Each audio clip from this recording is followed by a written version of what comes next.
Welcome to the video presentation on the ACT and university admissions in the United States. In this presentation, you'll become acquainted with the ACT and how it's used by colleges and universities in the United States. First of all, let's start out with an introduction of ACT Incorporated. The company ACT was established in 1959. It's a not-for-profit organization that's dedicated to serving students, parents, and educators around the world. Our mission is to help people achieve education and workplace success. Just a few of our education programs. We obviously have the ACT, which is the university entrance exam administered in about 140 countries worldwide. We also have our PLAN and our EXPLORE programs, which are the 8th and 10th grade versions of the ACT. In other words, they're the pre-ACT exams, and they're designed to measure if students are on track for college readiness and to help them prepare to take the ACT. We also have our COMPASS ESL placement tests, which are used by 2-year and 4-year colleges in the U.S. to identify the level of their incoming students and place them in appropriate level courses. First of all, what is the ACT? The short answer is that it's a U.S. entrance exam used by virtually every 4-year college and university in the country to evaluate students applying for their undergraduate programs. More specifically, it's a curriculum-based achievement test that explains to universities and colleges what students know and are able to do.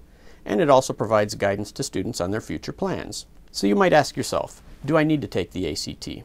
Well, most 4-year colleges and universities in the United States require students to take either the ACT or the SAT when they're applying to their undergraduate programs. The universities typically let the students decide which one to take. Every 4-year college and university in the United States accepts ACT scores.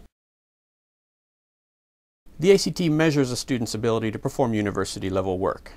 More specifically, it has 5 sections: English, math, reading, science, and writing.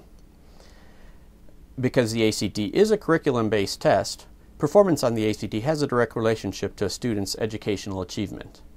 In short, the ACT measures the core coursework that students are learning in high school and what they're expected to know when entering college or university. The philosophy behind the ACT is that we feel that the best way to measure a student's readiness for college education is to measure as directly as possible the knowledge and skill that students will need to know when entering college or university.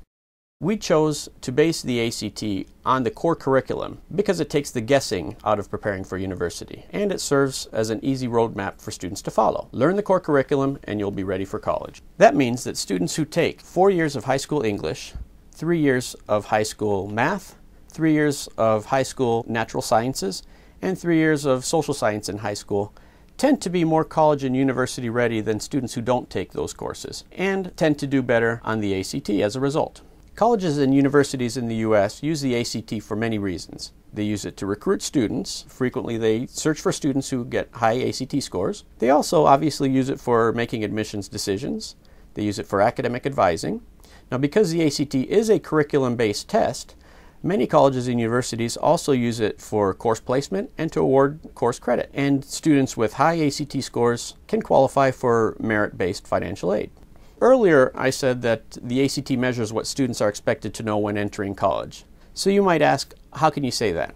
Every 3 to 4 years, ACT conducts a national curriculum study in which we consult with educators at the university undergraduate level, and we ask them what they expect students to know when they enter their first year of college. The results of that survey determine the content of the test. So you might ask, some of my friends are just taking the SAT, and I was planning to do the same. Isn't that enough? Well, sure, that very well might work for you. However, you might perform better on the ACT. Since U.S. universities and colleges accept both tests, it's important for you to select the exam that you are most likely to score better on. So then you might ask, well, is there really any difference between the ACT and the SAT? And yes, the ACT and the SAT are very different tests. First of all, the ACT has a science component, whereas the SAT does not. So students who are interested in science or who are planning on studying science in college, they might be able to differentiate themselves on the ACT. Also, the ACT math section tests up to a slightly higher level than the SAT math section. Both the ACT and the SAT start out at pre-algebra, and once they reach geometry, the SAT stops, while the ACT throws in 4 additional questions on trigonometry. So students who are particularly good at math or who may have taken a course in trigonometry might be able to, again, differentiate themselves better in math on the ACT than on the SAT.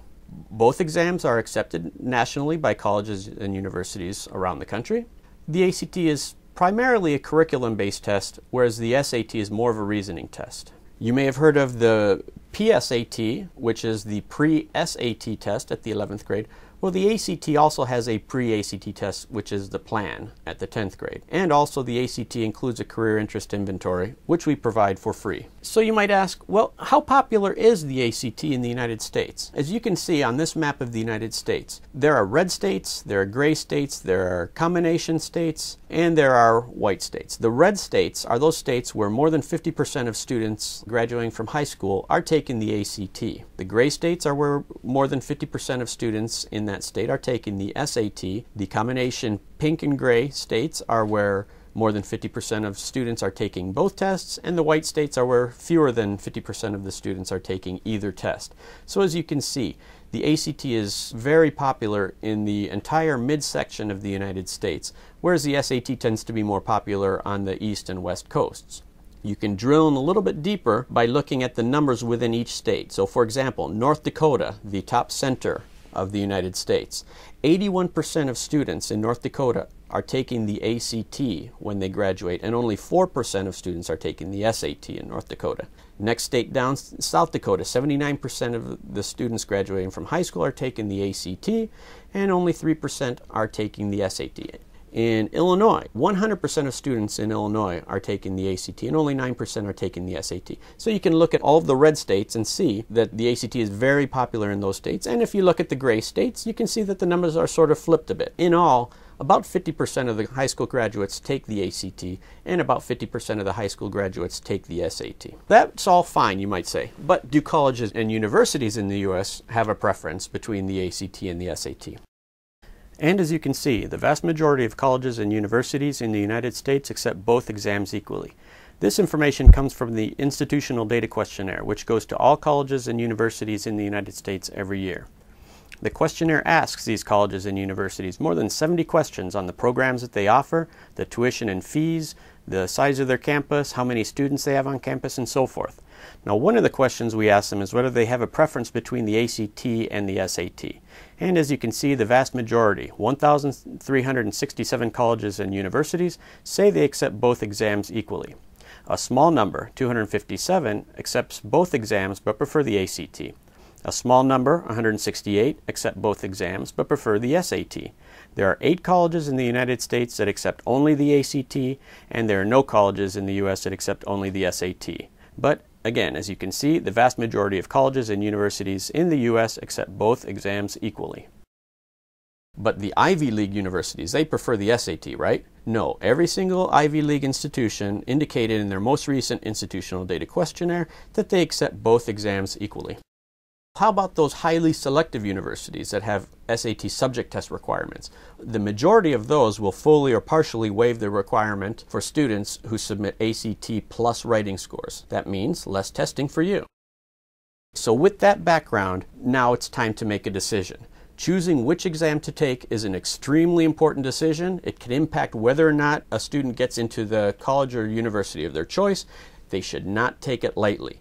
Again, since most colleges and universities in the United States accept both exams equally, students need to select the exam they are most likely to score better on. Great advice, you might say, but how can I best determine which exam is a better fit for me personally? Well, I can think of a couple ways.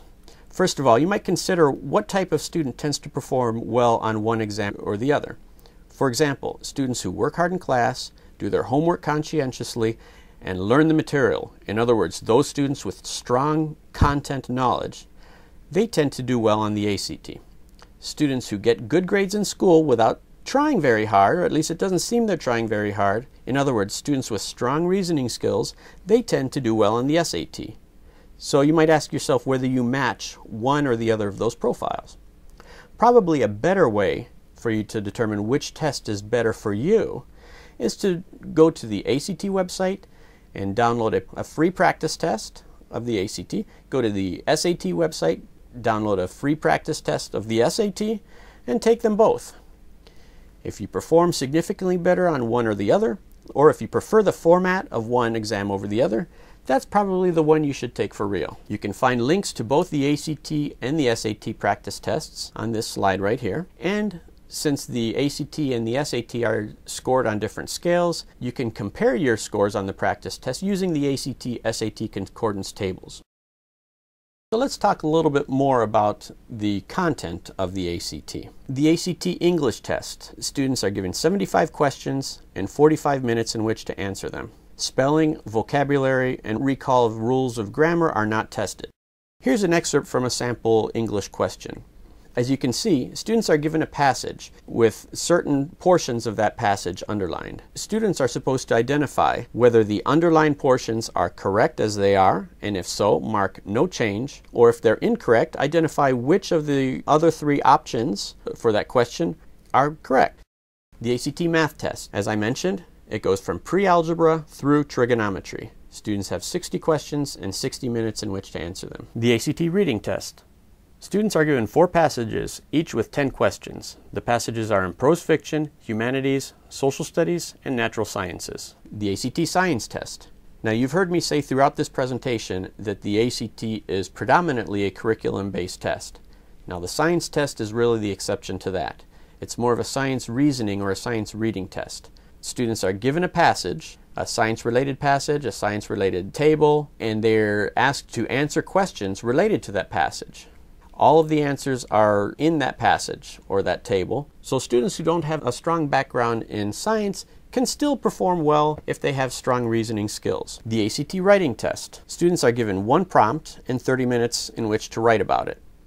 So for example, a student might be given a prompt that says, your school is considering implementing a school uniform policy whereby all students are required to wear a school uniform. Identify whether you agree or disagree with that new policy and support it. So you might say, I think it's a good policy. Let students focus on their studies and not on what everybody is wearing and continue to support that. Or you might take the other side and say, I don't like that policy. I think it curtails students' individuality and their ability to express themselves creatively through their dress and so forth. And you write a little bit more about that. Well, you might ask, why is the ACT writing test optional? It's optional because not all colleges and universities use it. Currently, only about 16% of all colleges and universities will ask for it. So we decided it's not fair to charge a student extra to take the writing test if they're only applying to colleges and universities that don't require it. Students can go to our website, actstudent.org, to find out what the colleges and universities have told us about their writing requirements. We've discussed many different aspects of the ACT test and how it can assist you with your future educational goals. Hopefully you see how it can be an excellent tool for both students and universities. In Part 2, we'll show you how it can also serve as a resource for career planning as well.